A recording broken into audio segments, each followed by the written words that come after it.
nous sommes là. Avec fidélité, nous sommes présents. Et merci Seigneur de ce que dans ta grâce infinie, tu es celui qui nous a protégés pour pouvoir répondre présent. Amen. Aujourd'hui, le message que je vais essayer de partager avec vous n'est pas nécessairement un message agréable à entendre. Sauf pour ceux qui sont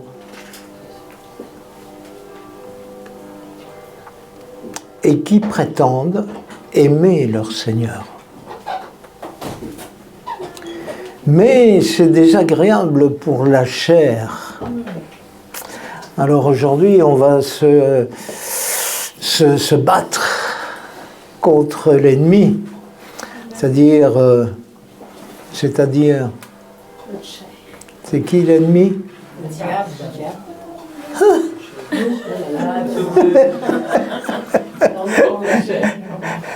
Merci, c'est la chair, c'est pas le diable. Le diable, non.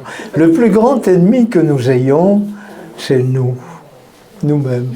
C'est notre chair. C'est bizarre, hein? Le second, c'est le diable. Mais il agit toujours sur notre chair. Il influence toujours notre chair. Lui, il fait qu'influencer les choses. Il a pas de pouvoir sur nos vies. Il susurre les choses et il nous fait entendre des petites voix comme ça qui influencent notre chair. Ok, allez, on va aller plus loin. On va commencer en tout cas. Seigneur, merci. Merci de nous avoir préparés.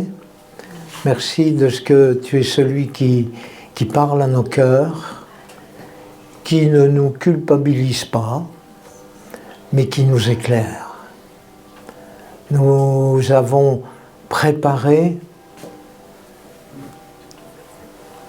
notre cœur pour t'entendre, pour recevoir et pour appliquer à nos vies ce que tu veux. Alors sois loué, cher Saint-Esprit, de ce que tu prends la direction et de ce que tu parles au cœur, avec tant d'amour et tant de douceur. Sois loué, mon Seigneur, au nom de Jésus, et sois remercié. Amen. Pour chacun d'entre nous, nous pouvons nous poser une question et dire, Seigneur, quel est ton désir? Quel est ton désir? Quels sont tes projets? Quels sont pas les miens, tes projets pour moi? Quels sont tes projets, Seigneur?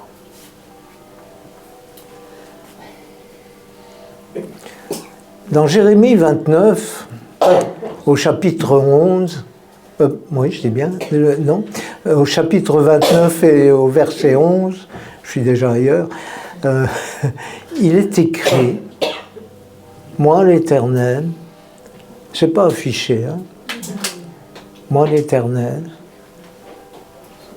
je fais des projets de bonheur, afin que vous ayez un avenir et de l'espérance. Non pas des projets de malheur, mais des projets de bonheur.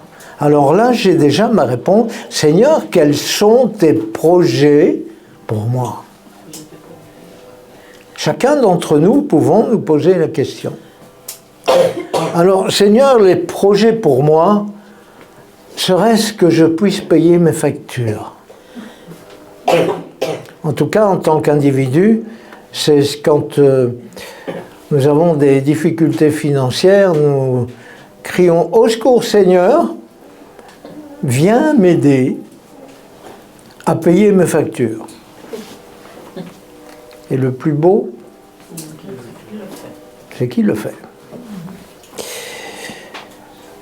Tes projets pour moi, Seigneur, ce serait sans doute d'avoir un bon métier, un métier qui me convient, un travail qui me convient.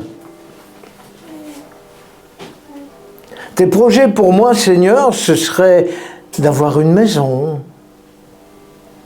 d'avoir une voiture, d'avoir un compte en banque bien rempli. N'est-ce pas? Ah, ouais. En fin de compte, Seigneur, tes projets pour moi, c'est que je sois heureux. Amen. Que je sois heureux, Seigneur. Alors peut-être tes projets pour moi, c'est que je puisse te servir, ou peut-être avoir un ministère, comme la parole en parle. Peut-être sont cela tes projets. Vous êtes avec moi? Oui. Ne me laissez pas tout seul. Hein.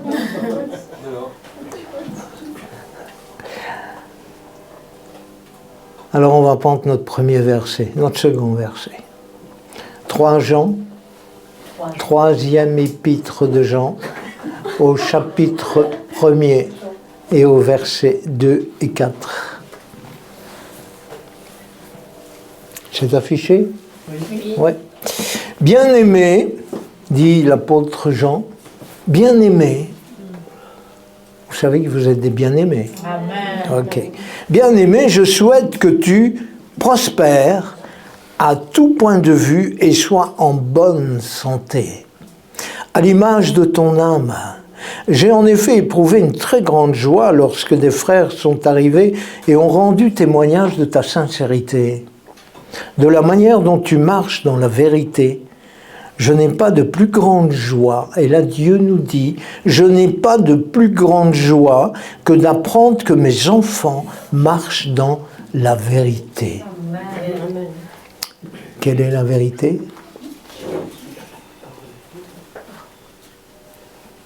Où se situe la vérité? Dans la parole, dans la Bible. C'est la parole de Dieu. C'est là où se situe la vérité. Ça a d'ailleurs été largement expliqué la semaine dernière. Avec 6 points, si mes souvenirs sont exacts. Ça va, j'ai encore une bonne mémoire. Donc, Seigneur, tu veux que je sois heureux, tu fais des projets de bonheur pour ma vie. Sois loué, Seigneur. Et tu souhaites que je prospère à tous égards, comme prospère l'état de mon âme. Tu souhaites que je sois en bonne santé. Merci, Seigneur. Ah, ça réjouit nos cœurs, n'est-ce pas? Oui, oui. Quand les hommes sont dans les difficultés, et remettent en question leur existence, les raisons pour lesquelles ils vivent et sont sur la terre, eh bien, ils réfléchissent sérieusement et, après s'être tournés vers différentes propositions dans leur vie, ils se rendent compte qu'il n'y a que Dieu qui soit vrai. Amen. Donc à partir de ce moment-là, ils l'invoquent. Ils prennent conscience, tout comme nous avons pris conscience, que Dieu est vivant. Alléluia. Et qu'il existe vraiment. Dieu est. Ayant prié, les hommes et femmes en règle générale changent d'attitude. Après avoir découvert Dieu. Il change d'attitude, il change de comportement, il change de vie. Amen. Il se repent, l'homme se repent, et il fait un demi-tour complet en rapport avec ce qu'il vivait, et il devient meilleur. Il a une nouvelle vie. C'est bien ce que Oui. nous faisons en tant qu'enfants de Dieu, en tant que bien-aimés. L'enfant de Dieu expérimente les bénédictions et les promesses de Dieu. Et quand nous entrons dans dans cette dimension, dans cette expérience, dans ce vécu, dans cette expérimentation, je dirais, nous voyons que Dieu, non seulement il est vivant, mais il est vrai. Amen. Et que ses promesses sont oui et amen. Et qu'il nous suffit, nous, d'invoquer Dieu. Et l'ayant invoqué, nous recevons ses bénédictions. Et c'est extraordinaire. Parce que nous sommes au bénéfice de toutes ces bénédictions. Et dans tout ce que nous entreprendrons, nous invoquons le nom de l'Éternel sur nous. Et inévitablement, puisque Dieu fait des promesses, nous réussissons dans ce que nous entreprenons. Amen.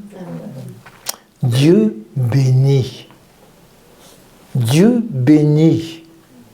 Largement. Dieu bénit.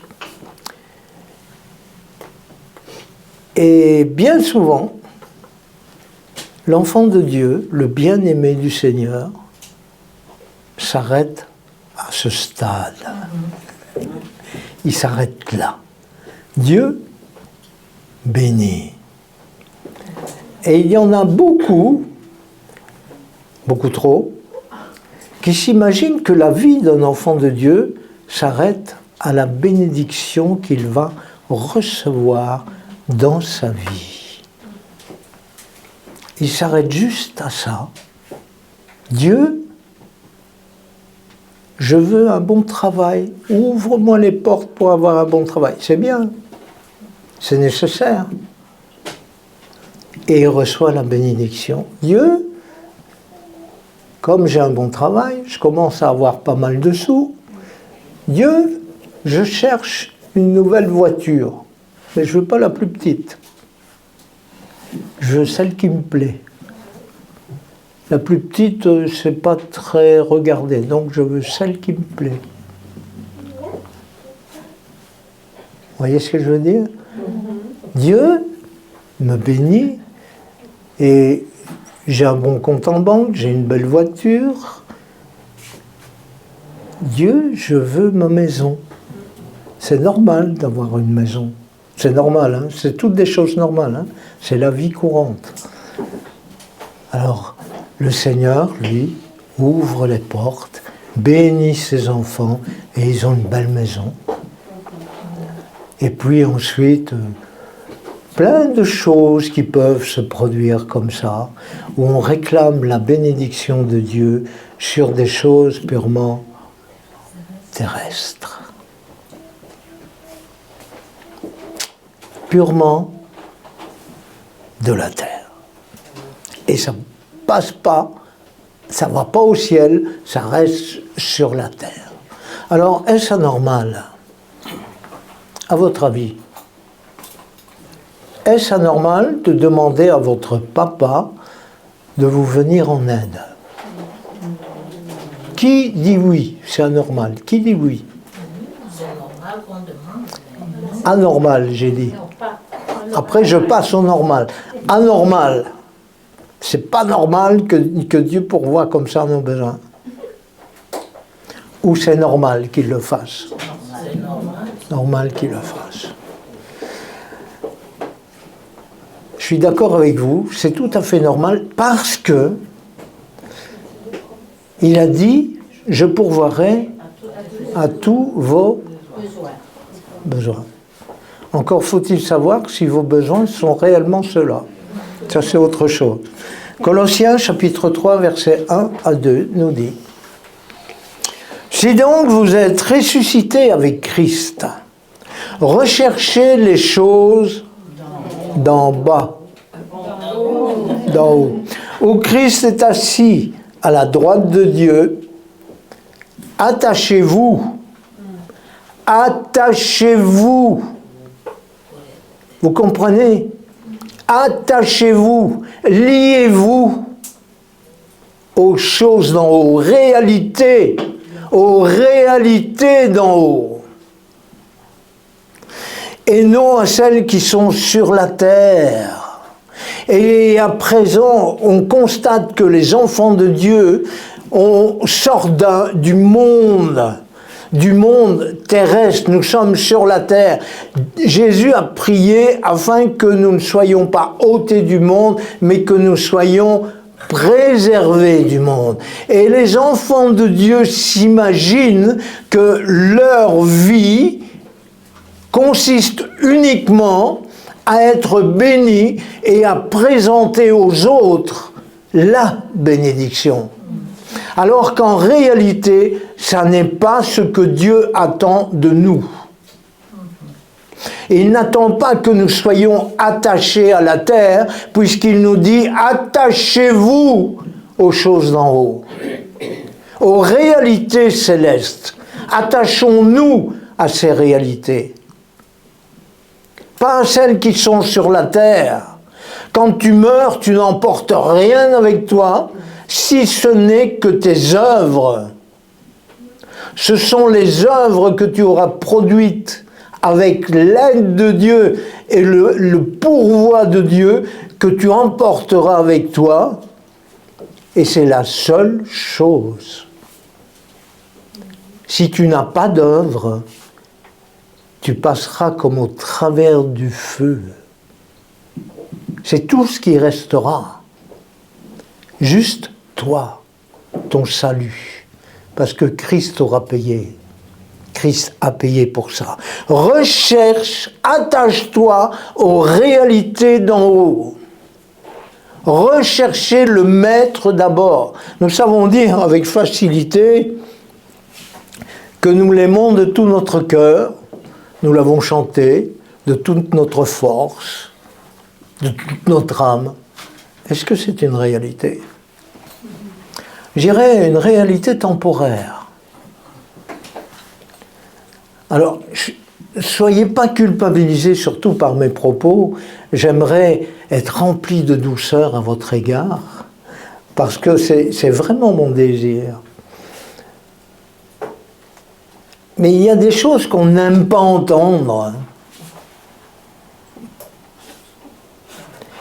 Il y a des paroles dans la Bible qui nous font dresser les poils sur la tête, pour ceux qui ont des cheveux. Qui nous font peur. Réellement. Dieu dit, attachez-vous aux choses d'en haut, aux réalités d'en haut. Attachons-nous à ce que Dieu veut réellement. Mais pour s'attacher aux choses d'en haut, nous avons besoin de mourir. C'est un mot qu'on n'aime pas non plus. Mourir.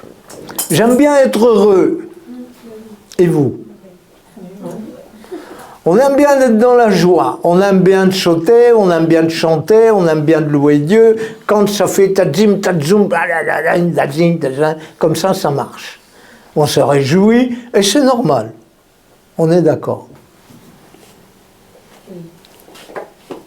Mais ma chair, comme la vôtre, n'est pas d'accord de s'entendre dire « meurs ». Ma chair, elle dit « ça va pas dans ta tête, toi. Tu vas encore leur faire peur aujourd'hui. Tais-toi ». Mais non, je ne peux pas me taire. C'est la parole de Dieu qui m'en parle. Elle me dit de mourir. Mais meurs à quoi?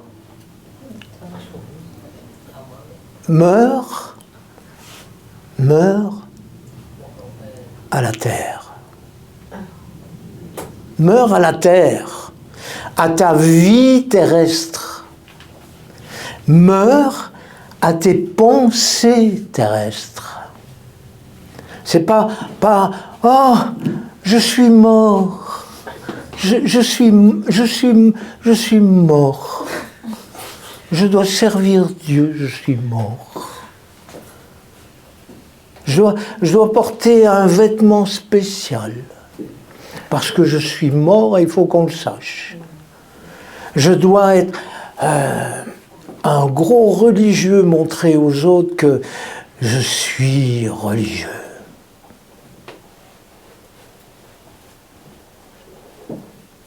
Je dois faire mon B.A.-ba. Non, ma B.A. Presque ça. Je dois faire ma B.A. aujourd'hui. Non, pas B.A.-ba. Ma B.A. aujourd'hui. Pourquoi je dois faire ma B.A.? Parce que c'est bien de faire une B.A. Il faut faire des B.A. Parce que Jésus va être content. Mais ce n'est pas ce que Dieu attend de nous. Dieu t'aime, Dieu nous aime, et il me dit, meurs. Je dis, comment tu peux m'aimer en me disant que je dois mourir? Moi, je sais une chose, c'est que je voulais une belle maison, une belle voiture, une belle famille, beaucoup de sous, être heureux. C'est ça que le monde nous enseigne. Et si nous nous attachons à ces choses de la terre, et si nous croyons simplement que nous pensons que ça va nous rendre heureux, on n'en aura jamais assez. Parce que l'homme, c'est écrit, l'homme n'est jamais satisfait de rien.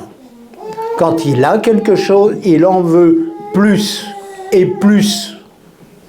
Ça, c'est la nature humaine. Et tous les hommes et toutes les femmes sont comme ça. C'est la nature humaine. Est-ce que Dieu ne veut pas que vous ayez une maison? Si vous pouvez acheter une maison, achetez une maison. Mais si vous vous attachez à cette maison, évitez de l'acheter. Est-ce que Dieu ne veut pas que vous ayez un bon métier? Mais si, bien sûr que si, que Dieu veut vous donner un bon travail, afin que vous soyez en mesure de gagner beaucoup de sous. Oui? Mais si, que vous gagnez beaucoup d'argent et que cet argent, vous soyez en mesure de l'injecter dans son œuvre. Parce qu'il dit, c'est à moi qu'appartiennent l'or et l'argent. Ce que tu as, ce que tu reçois, c'est à moi que Dieu dit. Il ne dit pas c'est à toi, il dit c'est à moi. Tu es mon enfant et c'est mon argent, c'est mon or. Pourquoi? Pour que tu l'injectes dans mon œuvre. Alors mon œuvre, c'est pas seulement ici, hein. C'est l'œuvre de Dieu en général. D'accord?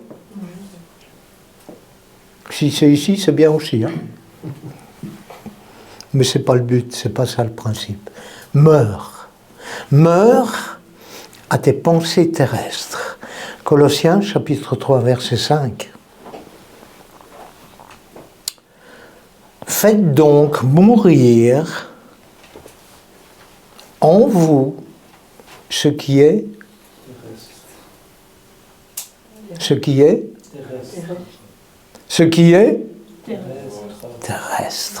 Faites donc mourir en vous ce qui est terrestre. Et ce qui est terrestre, c'est citer l'immoralité sexuelle, l'impureté, les passions, les mauvais désirs et la soif de posséder ce qui est une idolâtrie et encore bien d'autres choses.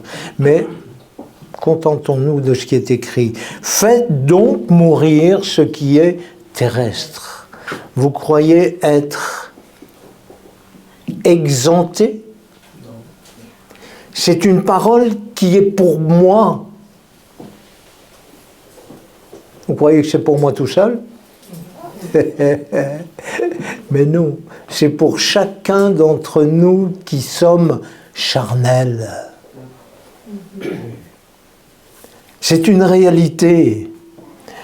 Alors, quand il dit « Faites donc mourir en vous ce qui est terrestre », il nous annonce en clair que ton intérêt ne soit plus porté sur le monde. Que ton intérêt se détourne du monde. Et que ton intérêt soit uniquement vers Dieu. Uniquement tourné vers Dieu. Et quand tu fais une analyse, toute simple, tu te rends compte que tout ce qui nous environne nous attire forcément vers le monde.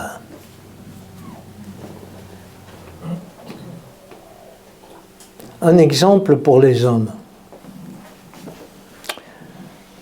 Seigneur, j'aime bien les belles voitures. Surtout les voitures de sport.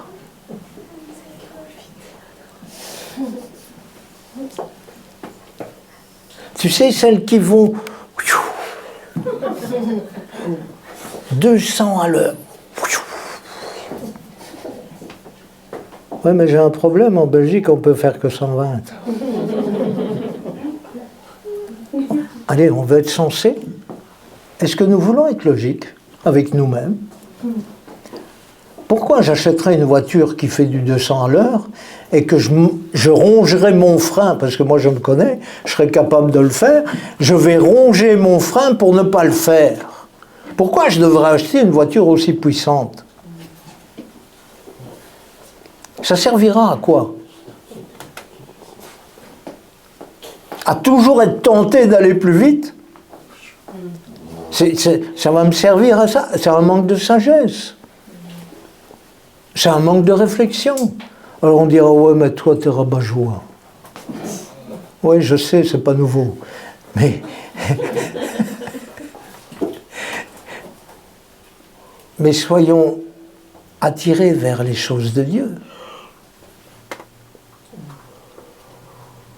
Est-ce que Jésus,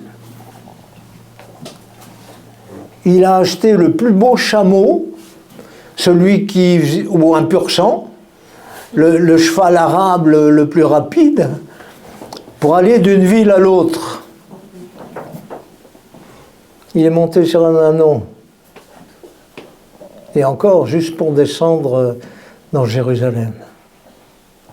Autrement, il allait à pied. Alors, ça ne veut pas dire que vous devez aller à pied. Ça veut juste dire que ne vous laissez pas tenter par le monde. À quoi ça sert? Alors, un autre exemple. Ça, c'est pour les femmes. Bah oui, il y avait pour les hommes. Maintenant, c'est pour les femmes. Les femmes aussi. Ah, quand même. Je veux une belle maison. Et une grande maison. C'est bien.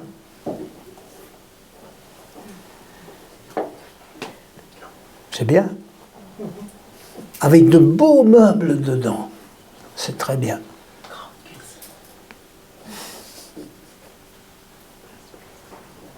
Mais quand tu auras ta grande maison,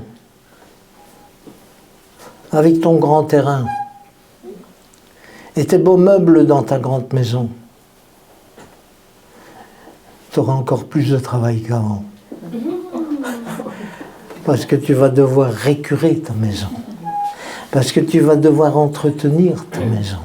Parce que tu vas devoir faire les poussières de tes meubles.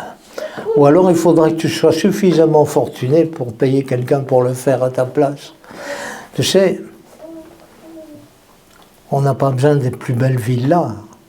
Si on l'a, gloire à Dieu. Mais si on l'a pas, Gloire à Dieu. bah gloire à Dieu. Rosina, elle a une petite maison. Ben, elle est contente dans sa petite maison. Elle est heureuse dans sa petite maison.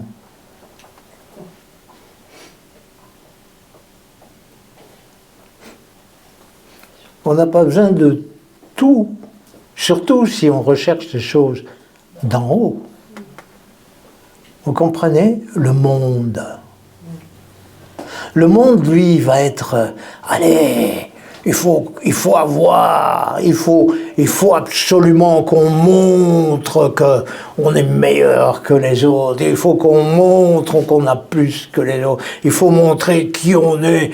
Jésus va être glorifié si nous on montre qu'on a plus. C'est pas vrai, hein? C'est pas vrai, hein? Jésus ne va pas être glorifié par ça.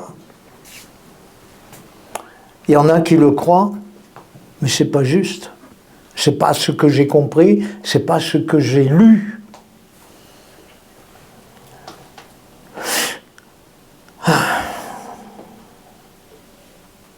Faites donc mourir en vous ce qui est terrestre. Est-ce que ça veut dire qu'on va être des pauvres malheureux avec des haillons? Est-ce que ça veut dire qu'on n'aura pas un sou en poche? Est-ce que ça veut dire qu'on n'aura pas de maison? Est-ce que ça veut dire qu'on n'aura pas un véhicule pour nous transporter? Est-ce que ça veut dire qu'on n'aura pas de métier, qu'on va aller au chômage? Ben non, ça ne veut pas dire ça. Ça veut dire qu'il ne faut pas tomber dans la convoitise. Et c'est un piège pour nous. La convoitise est un piège pour nous. Il y a de très belles choses dans ce monde. De très belles.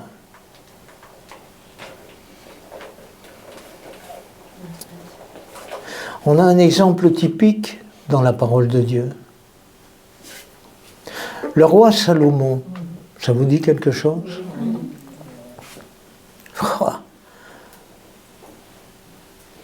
C'est celui qui a reçu la sagesse de Dieu à un tel point que personne d'autre ne l'aura. Et il a reçu cette sagesse. Et qu'est-ce qu'il en a fait? Il a fait de bonnes choses.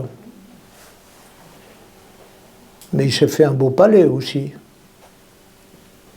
Et puis il a eu les choses les plus belles qui puissent exister. Les plus beaux vêtements. Les plus beaux chevaux.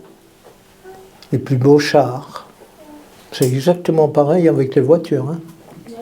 C'est pareil. Puis il y a les plus belles femmes aussi. Quand vous faites le compte avec les concubines et ses femmes, il en avait 1000. Je ne sais pas comment il a fait, le malheureux. Oui, il était malheureux. Et ben oui, il était malheureux. C'est un gars qui était malheureux. Jamais satisfait de rien, toujours chercher plus et plus et plus encore. Il a dit, j'ai tout essayé. Quand il dit tout essayé, ça veut dire qu'il est allé dans le bon, mais il est allé dans le mauvais aussi. Et la fin de sa vie, c'était quoi? L'idolâtrie. L'idolâtrie. C'était ça, la fin de sa vie. Malheureux. Donc le bonheur ne se situe pas là. Il n'est pas sur ce que la terre, le monde nous enseigne ou nous a enseigné. Le bonheur se trouve ailleurs. Et ce que Dieu nous demande, c'est que nous ayons uniquement un regard vers les choses d'en haut. Que nous soyons de ceux qui allons avec simplicité, pas avec des efforts énormes, pas en combattant, on va combattre, on va être les meilleurs. C'est pas ça. Pas en étant religieux, en disant je dois le faire. Dieu n'attend pas ça. Ce que Dieu veut, c'est ton cœur. Ce que Dieu veut, c'est nos cœurs. Il veut que nous puissions faire les choses, non pas par obligation, non pas parce que nous pourrions gagner quelque chose, non pas par intérêt, mais juste par amour. Parce que Dieu aime. Et nous sommes les bien-aimés et les enfants de Dieu. Et Dieu aime. Et l'héritage que nous avons reçu de la part de Dieu, c'est son amour. Et notre seule motivation devrait être « Dieu, je veux t'aimer vraiment ». Et je constate que quand je veux t'aimer, eh bien, il y a un obstacle dans ma vie. Et cet obstacle, c'est moi-même. C'est mes désirs personnels. C'est la chair qui me tire vers le bas alors que je veux aller vers le haut. Et c'est là où se situe un combat. N'est-ce pas ce que nous vivons tous à différents stades, à différents niveaux? C'est exactement ce que nous sommes en train de vivre. Alors l'apôtre Paul dira « Malheureux que je suis, misérable que je suis, qui me délivrera de ce corps de mort ?»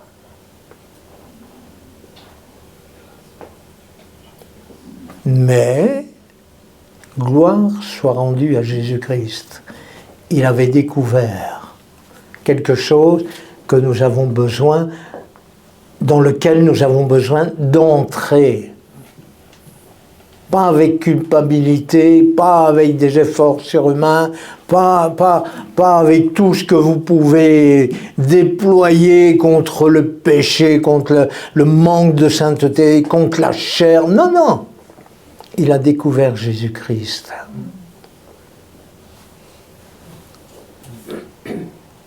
Et quand nous découvrons Jésus-Christ, notre vie change vraiment, véritablement, jour après jour. Et jour après jour, nous découvrons qui nous sommes. Alors nous avons deux choix, deux possibilités. La première, c'est de dire « Oh, que je suis malheureux, je voulais être ça, je ne suis pas ça. »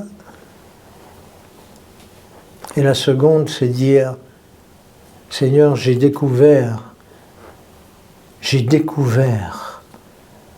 ce qui m'empêche d'aller plus loin. Et je veux aller plus loin avec toi. Je veux le faire. Donc je compte sur ta grâce, je compte sur ton assistance, je compte sur toi.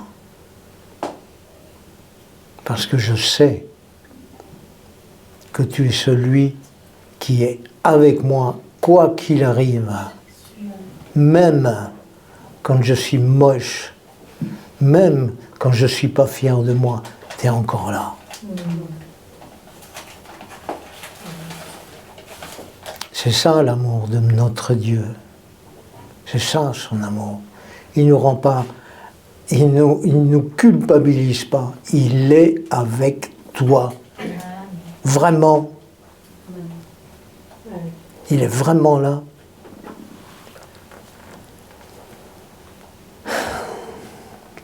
Ce que Dieu attend de nous pour que nous soyons heureux, il attend que nous suivions l'exemple de Jésus. Et il dit, suis le chemin étroit. Ça a été dit tout à l'heure.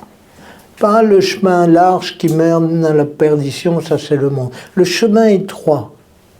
Le chemin étroit, c'est Jésus. Et Jésus, dans ce monde, il n'est pas apprécié. Alors t'attends pas à être apprécié non plus. Si tu cherches à être apprécié des hommes, nous lisons dans sa parole, à quoi sert-il de gagner le monde et de perdre son âme?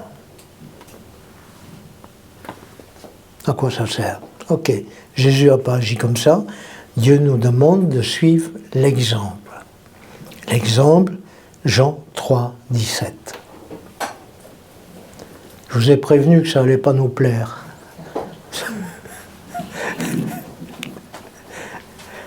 Jean 3, 17. Dieu, en effet, n'a pas envoyé son Fils dans le monde pour juger le monde, mais pour que le monde soit sauvé par lui. Était-il en droit de juger? Bien sûr que oui. Est-ce qu'il a jugé? Non. Est-ce qu'il a condamné? Non. Est-ce qu'il a sauvé? Oui. L'intérêt de Jésus n'était pas porté sur le monde, hein, mais il était porté pour le salut de l'humanité tout entière. L'intérêt de Jésus n'était pas porté vers le monde, mais vers les choses d'en haut. Vraiment vers les choses d'en haut. Il était attaché aux choses d'en haut. Et son intérêt, c'était d'accomplir la volonté de son Père. Et c'était non pas son avantage à lui, mais bien au contraire, de venir sauver l'humanité. Ça, c'est l'exemple. Il n'était pas tourné vers lui-même, il était tourné vers nous. L'exemple que nous devons suivre, et qui est tellement difficile pour chacun d'entre nous, quand nous considérons uniquement les bénédictions de Dieu, et que nous nous approprions les bénédictions de Dieu, nous faisons de Dieu notre serviteur, plutôt que de le servir. Et ce que Dieu attend pour nous, afin que nous soyons réellement heureux, les projets de bonheur que Dieu fait pour nous, il dit « meurs à toi-même ». C'est ces projets de bonheur. Meurs à toi-même, petit à petit, meurs à toi-même et fais comme Jésus. Au lieu de te centrer sur toi-même, porte tes intérêts sur les autres. Ouf. Amen. 1 Corinthiens chapitre 10, verset 33 nous dit « Faites comme moi. Je m'efforce en tout de plaire à tous, recherchant non mon avantage, mais celui du plus grand nombre, afin qu'il soit sauvé. » Ton objectif, ton but à atteindre, c'est que tout ton entourage soit sauvé. Que tous ceux que tu côtoies, en commençant par les plus proches, par Jérusalem, les plus proches de toi, c'est-à-dire ta famille, et aller plus loin, aller dans les contrées beaucoup plus loin, c'est-à-dire après ta famille, tes amis, après tes amis, tes connaissances, après tes connaissances, ceux que tu rencontres, afin qu'ils soient sauvé. Ton intérêt, porte ton intérêt sur l'autre. Porte-le ton intérêt sur l'autre. Et ne choisis pas ton avantage. C'est inconfortable, réellement inconfortable pour notre humanité, pour notre chair, de rechercher l'intérêt de l'autre. Oui, mais moi. Vous connaissez ça? Oui, mais moi. Moi, je pense comme ça. Moi, j'ai besoin de ça. Moi, j'ai faim. Moi, j'ai soif. Moi, je suis fatigué. Moi et moi seul. Ça, c'est la chair. Le fameux ego. Jésus n'a jamais dit ce genre de choses. Et il dit, suis mon exemple. Je vous l'avais dit, hein, que la chair, elle n'allait pas être d'accord avec ça, avec ce message. Je vous l'avais dit. Hein. Ma chair non plus, elle n'est pas d'accord, elle râle. Hein. Quand je dois faire passer les autres avant moi, elle râle, ma chair. Elle dit, mais, et moi alors? Ouais, bon. Ouais, mais. Je dis, non, non, c'est l'autre avant.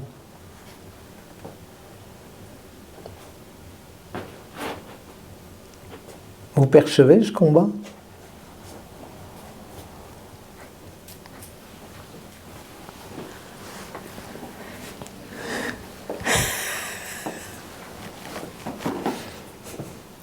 Non mon avantage, mais celui de l'autre. Est-ce que tu es prêt ce matin à dire, plus moi, Seigneur, je te sers. Je te sers et je suis ton exemple. Plus moi en premier, mais l'autre. Vous allez dans un magasin. Il y a un rayon vide avec un seul article qui vous intéresse. On a connu ça hein, pendant le Covid. Tout le monde s'arrachait le papier toilette. Je ne sais pas s'ils mangeaient le papier toilette, mais ils s'arrachaient le papier toilette. Il y en a qui avaient des tonnes de papier toilette et d'autres qui criaient au secours et prenaient des journaux.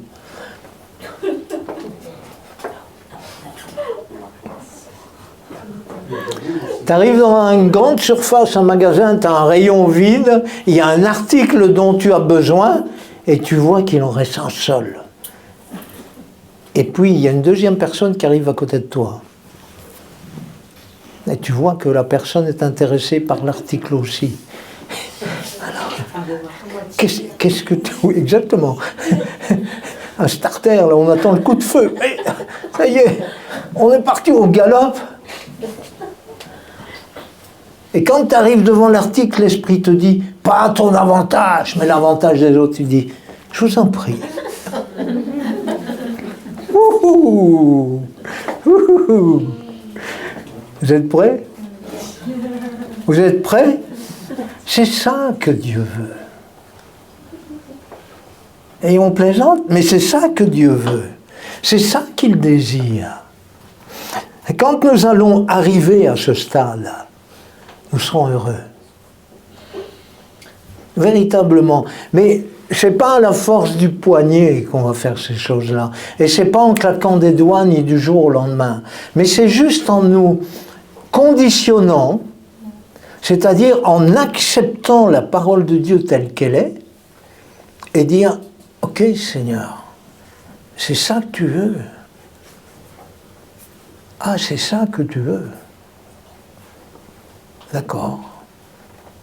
Bon, on va faire ce que tu dis parce que tu fais des projets de bonheur pour moi.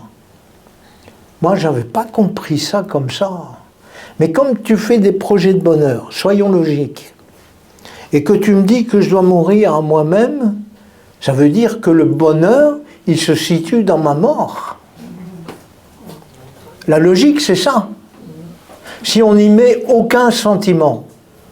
Parce que la problématique que nous avons, c'est d'y placer nos sentiments. Nous plaçons nos désirs devant nous, en avant, au lieu de dire « Seigneur, c'est toi ». Et puis ensuite, on est travaillé dans nos sentiments parce que « Ah ouais, mais si je laisse passer la personne là devant moi, si elle prend le seul article qui reste, et moi alors? Ben moi alors.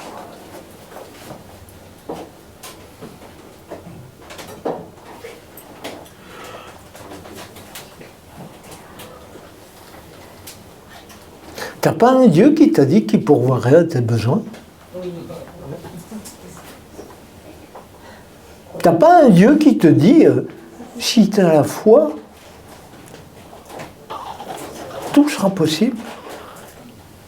Il t'a pas dit ça. Il n'a pas dit, crois seulement. Pourquoi tu cours pour avoir l'article premier? Ah ouais, ben tiens, pourquoi? Motivation.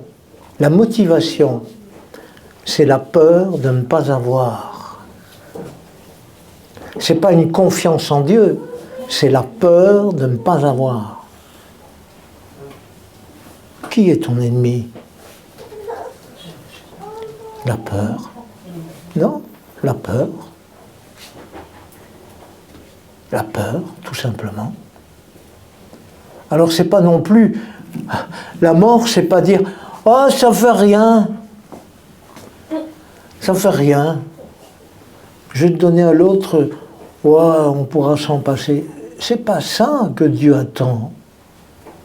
Ça c'est de l'abnégation, c'est se flageller, c'est même pas mourir à soi, c'est être masochiste. Vous savez ce que c'est qu'être masochiste? Il y a des religieux sans les citer, il y a des religieux qui se flagellaient le dos, ça existe encore d'ailleurs, qui se flagellent le dos parce qu'ils ont péché. Tu crois que Dieu est d'accord avec ça? C'est démoniaque ce truc. C'est absolument démoniaque. C'est que dans la chair, c'est pas dans l'esprit. Jésus, il n'a pas dit qu'on devait faire ça. Tu te punis. Alors l'article, non, je vais le laisser à l'autre. Ouais, c'est pas grave, je m'en passerai. Bonjour ta foi. Bonjour la foi. Jamais Dieu a dit ça. Le fait est que, allez-y, vous ne privez pas, prenez. Mon Dieu est plus grand que ça. Vous saisissez? Dieu est avec toi, ouais. Dieu est avec toi. Tous les jours, il est avec toi. Et il pourvoira tous tes besoins, sans problème. Non mon avantage, mais celui de l'autre. Alors on va encore aller un peu plus loin. Et je suis certain que ça va choquer. Mais c'est la parole. Hein. Vous y êtes? Vous êtes prêts à souffrir aujourd'hui? Dans la chair. 1 Pierre, chapitre 2, du verset 19 au verset 25.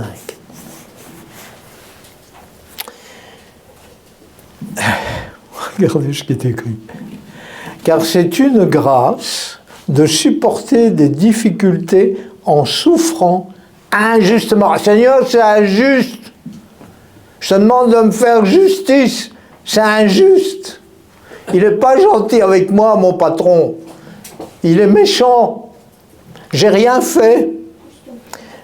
C'est une grâce de supporter des difficultés en souffrant injustement pour garder bonne conscience envers Dieu.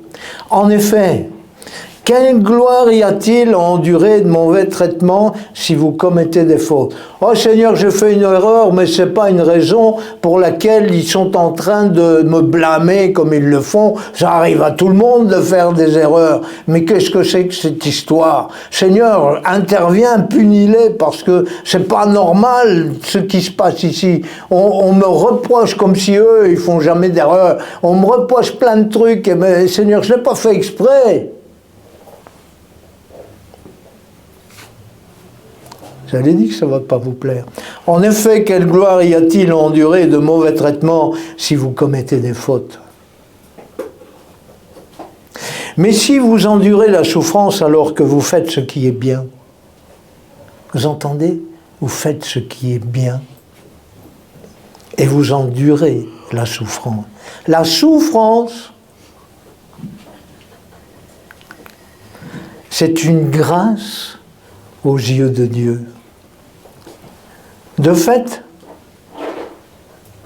c'est pas moi qui l'ai inventé, hein, vous pouvez le trouver dans 1 Pierre, chapitre 2, du verset 19 à 25. C'est pas moi qui l'ai écrit. Le responsable, c'est Pierre. Le responsable, c'est l'Esprit Saint qui a inspiré Pierre. Moi, je suis juste un perroquet. Ne me lancez pas des cailloux. Ne me lancez pas des pierres. C'est lui qui l'a écrit. De fait, c'est à cela que vous avez été appelés. Hop, on s'arrête. Tu veux être heureux? C'est à ça que tu as été appelé. L'avantage de l'autre, pas le tien. L'avantage de l'autre. Seigneur, qu'est-ce que j'ai besoin de toi? Je le dis avec honnêteté. Avec sincérité. Seigneur, qu'est-ce que j'ai besoin de toi? J'ai été appelé à ça. Qu'est-ce qu'on a besoin de toi, Seigneur?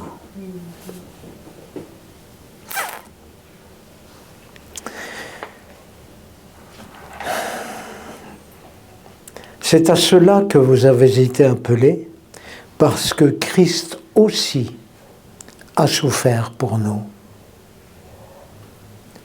Et nous arrêterons un instant cet endroit. Parce que Christ a souffert pour nous. Avant que Christ n'entre dans ta vie, tu étais quoi? Son pote? Avant que tu ne rencontres Jésus, tu étais son ami? Tu étais son copain? Tu l'appréciais? Nous étions ses ennemis. Nous parlons avec facilité de la parole de Dieu quand nous lisons des choses telles que celle-là, et nous passons rapidement au-dessus de ces passages, et ça, on a envie de ne pas le lire, on dit bon, on a lu, c'est bon, on l'a lu, ça va comme ça. Ça, c'est notre chair qui combat en nous, et évidemment, l'ennemi n'est pas d'accord non plus avec ce principe. Mais c'est ce que Dieu attend de nous. C'est ça que Dieu attend de nous. Il attend que nous puissions supporter la souffrance quand nous faisons le bien. Qui a compris ça ici? Quand on nous fait des misères, ou quand on ne nous donne pas ce qu'on veut, est-ce que nous ne disons pas « c'est mon droit, c'est à moi »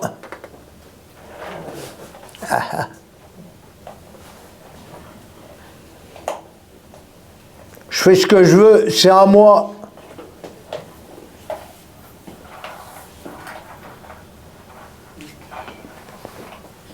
Je revendique.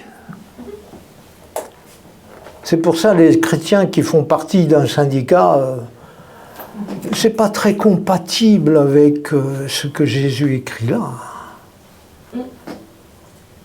Ouais, nous on est du syndicat, on réclame les... Oui, c'est bien, mais... Oui, mais c'est pour les autres. Bon, je vais en bénéficier aussi, hein. Mais c'est pour les autres quand même. Ouais, soit. Je vois pas la compatibilité avec ça. Mais chacun fait en fonction de ce qu'il a compris. Parce que Christ aussi a souffert pour nous, alors que nous étions ses ennemis, vous laissant un exemple afin que vous suiviez ses traces.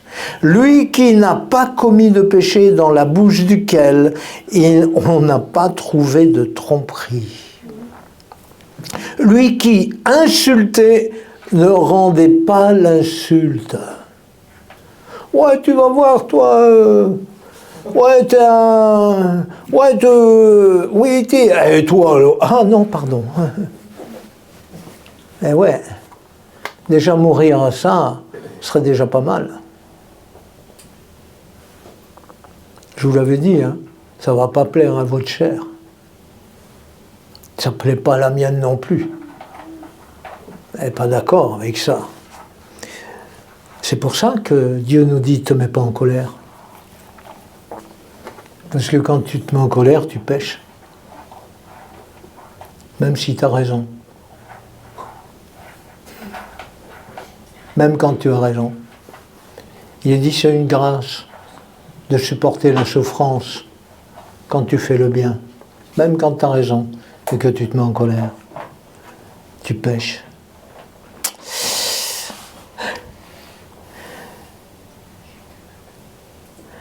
Lui qui insultait ne rendait pas l'insulte, maltraitait, ne faisait pas de menaces, mais s'en remettait à celui qui juge justement. Celui qui a dit « à moi la justice, à moi la vengeance ». Qui a dit ça?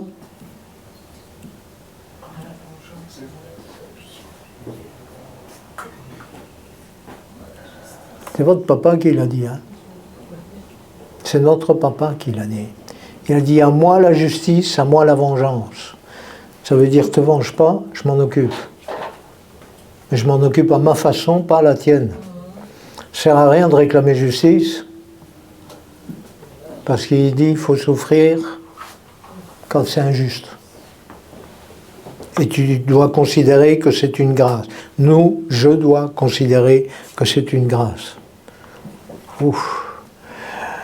Maltraité ne faisait pas de menaces, mais s'en remettait à celui qui juge justement. Lui qui a lui-même porté nos péchés dans son corps à la croix, afin que, libérés du péché, nous vivions pour la justice.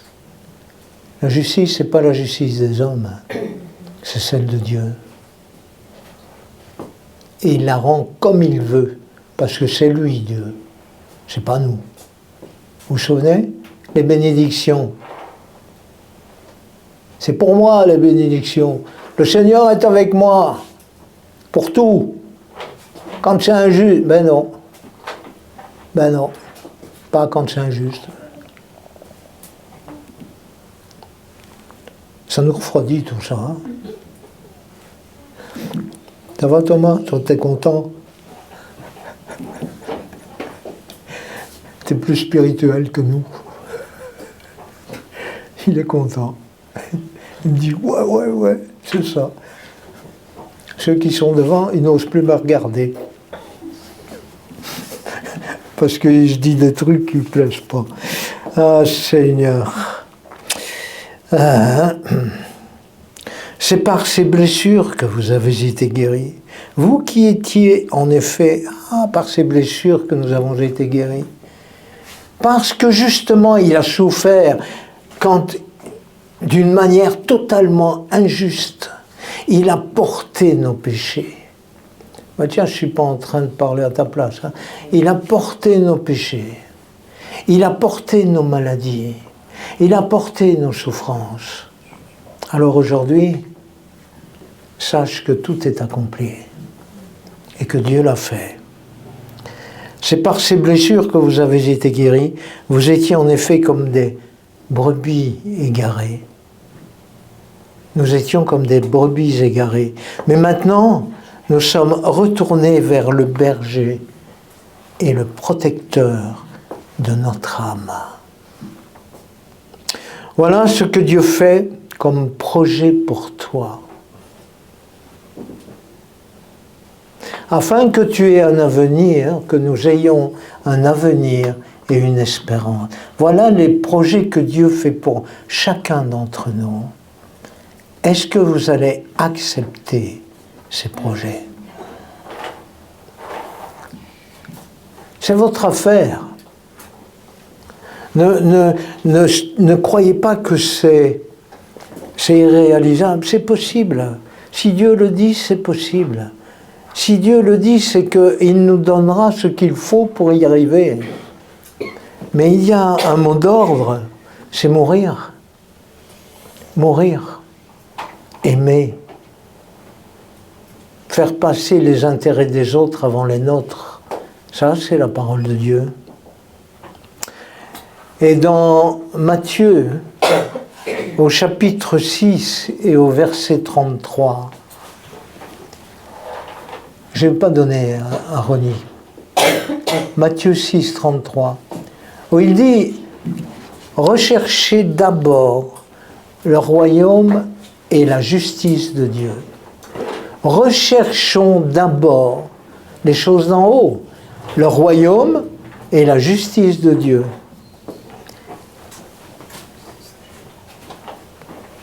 Et tout cela, c'est-à-dire toutes les bénédictions que vous réclamez, dont nous avons besoin, tout cela vous sera donné en plus. Mais notre priorité, ce n'est pas la bénédiction ou les bénédictions, notre priorité, c'est gagner des âmes, sauver des gens, des individus, le monde autour de nous, en les faisant passer en premier. En ayant comme principal intérêt l'autre. Ça ne veut pas dire non plus qu'il faut tomber dans le péché pour gagner l'autre. C'est pas ça, ça n'a rien à voir. Ne tombez pas dans les pièges de l'ennemi. mais faites passer les intérêts des autres avant les vôtres. Et vous allez les gagner. Amen. Voilà, je m'arrêterai là. Je m'arrêterai là en sachant que il y a un combat qui s'opère actuellement dans nos esprits et que c'est normal qu'il s'opère parce que nous sommes confrontés à la sainteté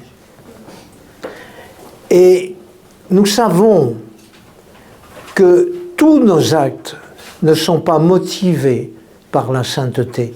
Donc, inévitablement, le combat qu'il y a, qui se déroule maintenant dans nos pensées, eh bien, c'est l'accusateur des frères qui dit « Mais tu sais que tu n'es pas comme ça. » Alors du coup, tu dis « Oh Seigneur, pardon. » C'est une erreur. « Oh Seigneur, pardon. » C'est une grave erreur. Dis pas pardon au Seigneur. Dis plutôt « Je suis saint. » Parce que Dieu est en moi. Et Dieu me rend saint. Et c'est lui qui me sanctifie. Ce n'est pas mes efforts qui vont me sanctifier, c'est Dieu qui me sanctifie. Ça veut dire qu'au fur et à mesure du temps qui s'écoule, eh bien, Dieu va me montrer comment je peux parvenir à ce que j'ai partagé avec vous.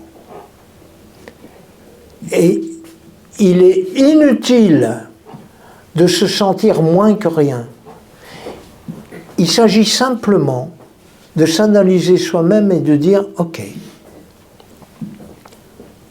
j'ai compris quelque chose, sereinement, mais vraiment dans la paix.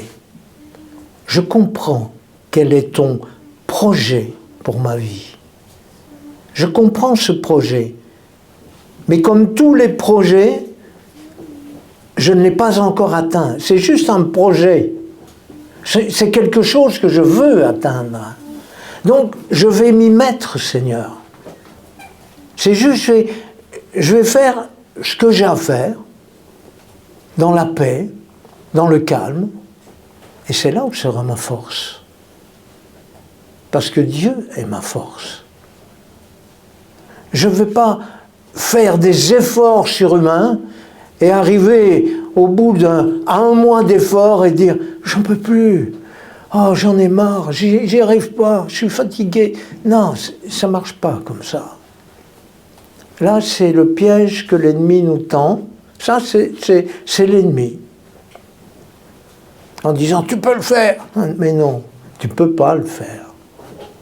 Tu n'y arriveras pas. Pas comme ça. Ce dont nous avons besoin, c'est que Dieu nous aide. Merci Seigneur pour ton secours, parce que tu as dit que tu pourvoirais à tous nos besoins. Et là, j'ai un réel besoin. J'ai un réel besoin, il faut que je meure là. Il faut vraiment que j'aille plus loin avec toi. Mais je le fais parce que je t'aime.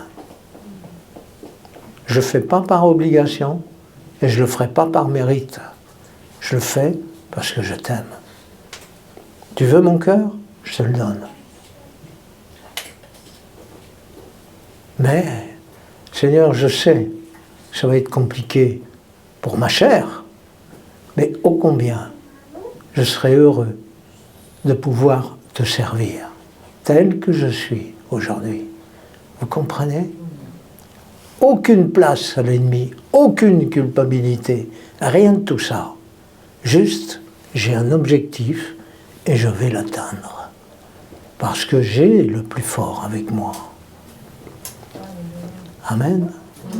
Si Dieu est avec toi, qui sera contre toi? Vous comprenez où ça se situe? Amen. Père, voilà, j'ai partagé ta parole et j'en prends plein la tête pour moi-même. J'ai partagé ta parole comme j'ai pu, avec simplicité, j'espère, sans dureté, j'espère aussi. Parfois, les choses sont difficiles à dire, mais elles sont nécessaires. Et tu as voulu que je partage ça avec mes frères et sœurs. C'est ce que j'ai fait. Maintenant, merci d'accomplir ton œuvre comme tu l'entends, avec chacun d'entre nous, parce que tu nous connais tous. Tu nous connais individuellement. Et tu sais comment faire avec nous. Alors merci Père, parce que tu prends vraiment soin de nous. C'est ton amour. C'est ton amour qui agit. Et nous te remercions de nous aimer tellement. Au nom de Jésus, te remercions Père Saint. Amen. Amen, enfant de Dieu, le peuple de Dieu dit Amen. Amen. Soyez bénis.